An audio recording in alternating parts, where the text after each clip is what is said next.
Hello friends, welcome to the Sapna's homeschooling YouTube channel, and today we are going to learn double standard poem from your My English book 7, and this is our 4th unit first poem. So already we have studied 3 units and each and every lesson and its workshop also. So from today we have started our 4th unit.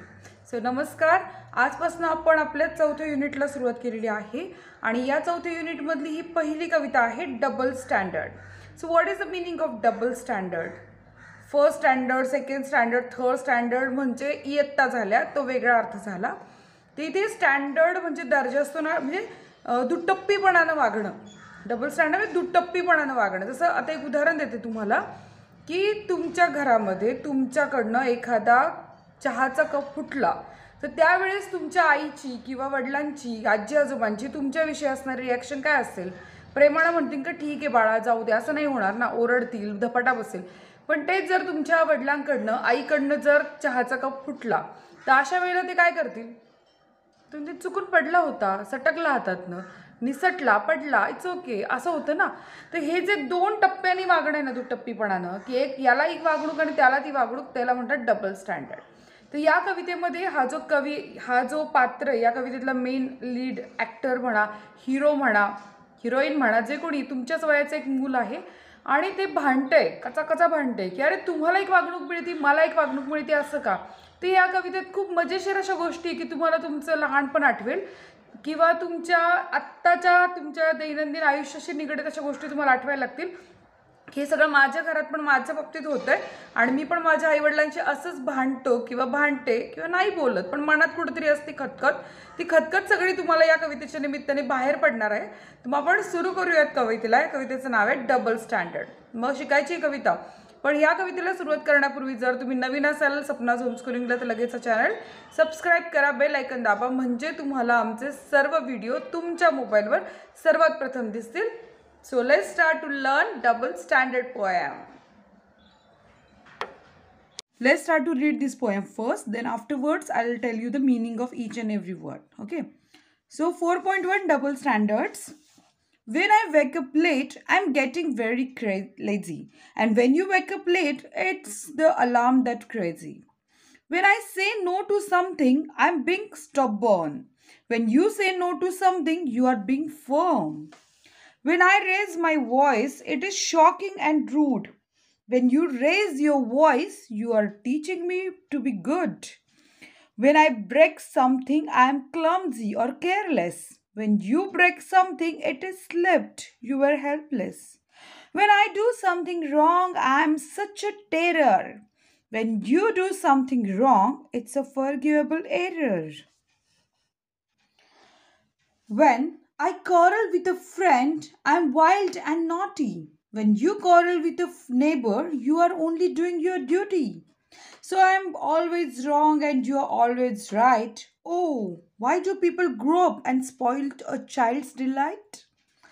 चला, आता ही कविता वाचून तर झाली आहे. प्रत्येकाला आता ही कशी वाचायची हे तर कळालं असणार आहे. आता याचा अर्थ समजून घेऊ, ठीक आहे? सो ही 4 युनिटमधली पहिली कविता आहे डबल स्टँडर्ड्स, म्हणजे दुटप्पीपणा किंवा दुहेरीपणानं वागणं म्हणा किंवा काही म्हणा तुम्ही. तर ह्या कवितेचा अर्थ असा होतो, when I wake up late. Wake up म्हणजे मी जेव्हा उशिरा उठतो. I am getting very lazy, मग मी खूप आळशी म्हणवला जातो. जेव्हा मी उशिरा उठतो तेव्हा मी खूप आळशी म्हणवला जातो. वेन यू वेकअप लेट, पण जेव्हा तुम्ही उशिरा उठता, it's the alarm that crazy. तुमचा अलार्मच बंद पडलेला असतो, तुमच्या अलार्मचाच प्रॉब्लेम झालेला असतो. म्हणजे मी उशिरा उठलो तर मी आळशी आणि तुम्ही उशिरा उठलं तर तुमचा अलार्म मात्र बिघडला, असं तुम्हाला म्हणायचं असतं. When I say no to something, जेव्हा मी एखाद्या गोष्टीला नाही म्हणतो, आय एम बिंग स्टबर्न. स्टबर्नचा अर्थ आहे उद्धट. लिहून घ्या वहीमध्ये. स्टबर्न म्हणजे उद्धट, उर्मट. जेव्हा मी एखाद्या गोष्टीला नाही म्हणतो तेव्हा मी उद्धट असतो, मी उर्मट असतो. And when you say no to something, पण जेव्हा तुम्ही एखाद्या गोष्टीला नाही म्हणता, यू आर बिंग फर्म, म्हणजे तुम्ही एकदम धीर, काय म्हणू आपण त्याला, तुम्ही स्थितप्रज्ञ असता. फर्म म्हणजे एकदम स्थितप्रज्ञ, हलणार नाही कुठल्या गोष्टीला, बिचकणार नाही, एकदम स्थिर. When I raise my voice, जेव्हा मी माझा आवाज वाढवतो, it is shocking and rude. जेव्हा मी माझा आवाज वाढवतो तेव्हा तुम्हाला धक्का बसतो आणि मी तेव्हा उद्धट असतो. And when you raise your voice, पण जेव्हा तुम्ही तुमचा आवाज वाढवता, you are teaching me to be good. पण जेव्हा तुम्ही आवाज वाढवता तेव्हा काय म्हणता, आम्ही तुझ्या चांगल्यासाठीच बोलतोय. जे वेन आय ब्रेक समथिंग, जेव्हा मी काहीतरी फोडतो, तोडतो, मोडतो, I am clumsy or careless. मी कोण आहे, आळशी, निष्काळजी. And when you break something, पण जेव्हा तुम्ही काहीतरी मोडता, it slipped, you are helpless. तेव्हा तुमच्या हातातनं ते पडलेलं असतं आणि तुम्ही काही करू शकत नसता. तर तुम्ही कोण असता, हेल्पलेस. तुम्ही काही करण्याच्या परिस्थितीत नसता कारण तुमच्या हातनं सटकलेलं असतं. पण माझ्या हातातनं पडलं तर मी आळशी किंवा निष्काळजी असतो. When I do something wrong, मी जेव्हा काहीतरी चुकतो, I am such a terror. मी कुणीतरी आतंक पसरवणारा होतो. जेव्हा मी काहीतरी चुकतो तेव्हा मी आतंक पसरवणारा असतो. आणि Wien you do something wrong, it is a forgivable error. पण जेव्हा तुमचं काहीतरी चुकतं तेव्हा ते माफ करण्यासारखी चूक असते, क्षुल्लक घडलेली चूक जी की माफ करण्यासारखी असते. पण मी जर काही चुकलो तर मी मात्र काहीतरी आतंक केलेला असतो. असा हा मुलगा कमरेवर हात ठेवून बोलतोय. तुमच्यातल्या सगळ्यांना असं मनात हसू येत असणार आहे की हा आमच्या बाबतीत पण असंच होतंय. When I quarrel with a friend, मी जेव्हा माझ्या मित्राशी भांडतो, I am wild and naughty. तेव्हा मी कोण असतो, रानटी आणि खोडकर. When you quarrel with a neighbour, पण जेव्हा तुम्ही शेजाऱ्यांशी भांडता, you are only doing your duty. तेव्हा तुम्ही फक्त तुमचं कर्तव्य बजावत असता. So I am always wrong, म्हणून मी कायमच चुकीचा.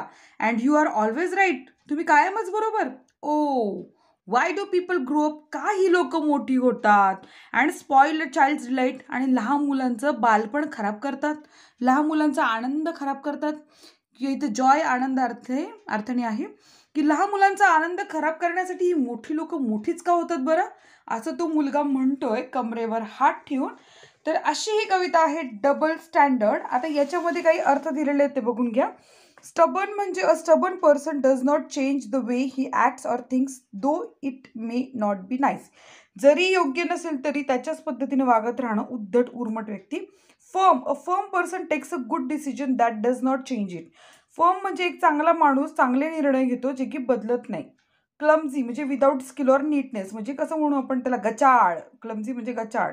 टेरर म्हणजे here it means person who gives great trouble. इथे टेरर कसं आहे की खूप त्रास देणारा. Forgivable, if something is forgivable it is not serious and one can stop Bing angry about it. Forgivable म्हणजे माफ करण्यासारखा गुन्हा. एरर म्हणजे अ मिस्टेक.